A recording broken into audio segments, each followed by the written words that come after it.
Top quality और consistent performance के लिए सिर्फ सिल्वर पंप्स। टॉप क्वालिटी और कंसिस्टेंट परफॉर्मेंस के लिए सिर्फ सिल्वर पंप्स, नाम याद रखना। गेल्या काही दिवसांपासून अडचणीत सापडलेल्या ठाकरेंच्या शिवसेनेनं आता आगामी महापालिका निवडणुकांच्या तयारीला सुरुवात केली आहे।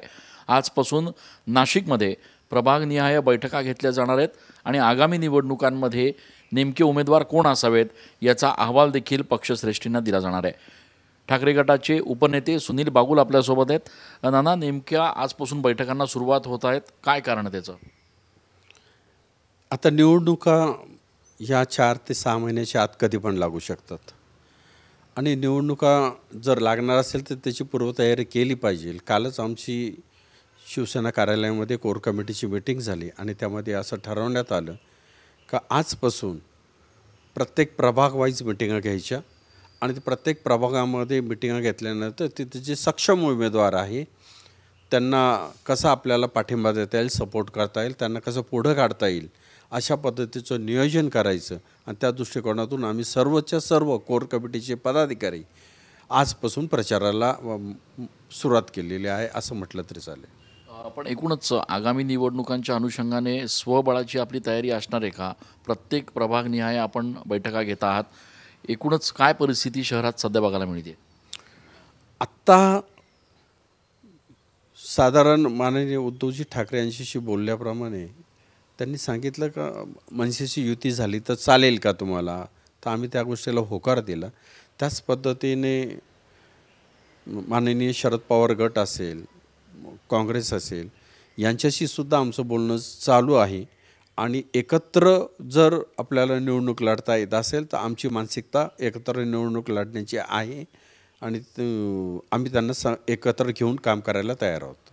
आपण ह्या बैठकांमध्ये नेमक्या कशा पद्धतीची स्क्रुटिनी करणार आहात? म्हणजे उमेदवार सक्षम कसा आहे त्याचं काम आधीचं बघितलं जाणार, काय काय नेमका क्रायटेरिया लावला जाणार? हां, शिवसेनेमध्ये बरेच शिवसैनिक बऱ्याच वर्षापासून जुने काम करत आहे आणि त्यांना संधी मिळत नव्हती काही शिवसैनिकांना।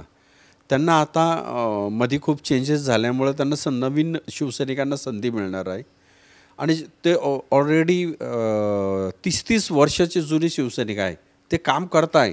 ते प्रभागामध्ये कोणत्या पद्धतीची निवडणुकीची अपेक्षा न बाळगता काम करत होते, अशा लोकांना आम्ही आता संधी देणार आहे। मनसेसोबत युती झाली तर नेमका फायदा होईल का नेमका अडचण वाढेल, नेमकं काय कार्यकर्त्यांचं म्हणणं पडतं आहे? मनसेवर युती झाली तर निश्चितच फायदा होईल, कारण आम्ही 2 दिवसापूर्वी मनसे कार्यालयाच्या उद्घाटनाला मी गेलो होतो। त्या उद्घाटनाच्या टायमाला जे मनसैनिक मी बघितले ते 100च्या 100% मनसैनिक हे शिवसेनेतून गेलेले होते। तसंच काल मी अजय बोरस्तेच्या लग्नाला गेलो होतो, तिथेसुद्धा आमच्याच शिवसेनेचे सगळे पदाधिकारी दिसत होते। तर मनसे आणि शिवसेना एकत्र आली तर हे दोन्ही सख्खे भाऊ पण आहे, एकत्र काम केलेलं पण आहे आणि आमचेच कार्यकर्ते आहे, त्याच्यामुळे निश्चित फायदा होईल।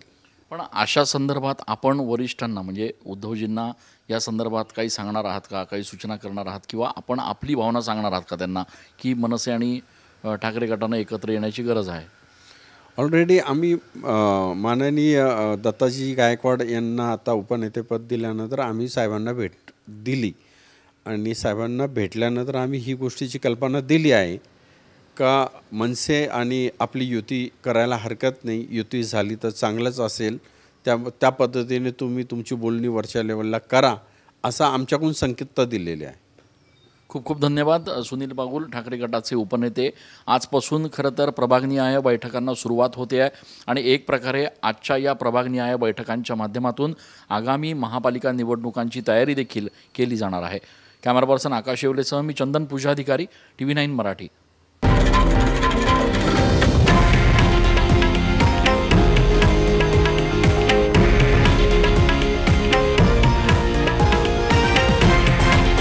हे आहे देशातील नंबर 1 न्यूज नेटवर्क आणि आपण पाहत आहात TV9 मराठी, एकमेव।